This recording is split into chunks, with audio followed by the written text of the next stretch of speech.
كرة 1-0 يضرب ويسجل. انه الكاسر، انه حديث الناس، انه المتكلم بالقدم وبالرؤوس، يسجل الاهداف.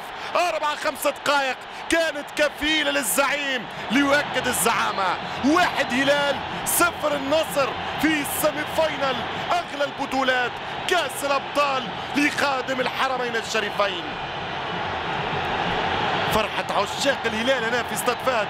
هدف جميل جدا، هدف ملعوب، الباس والاسيست كان في العمق، يفلت وينفلت القناص، يضرب الكاسر ليسجل ويرتفع مرة أخرى شعار الزرق، شعار الزعيم الهلالي.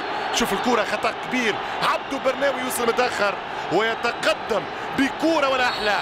برازيلي في التمرير، البرازيلي جوليادور. 1 الهلال 0 نادي النصر. شوف الكرة والهدف، ضرب الكرة ممتاز، لعب ذكي برشا. ياسر القحطاني يعمل في خطوات البومبر. واثنين الحقيقة التاريخيين في الكرة السعودية، سامي الجابر أمامكم من جانب الزعيم وماجد عبد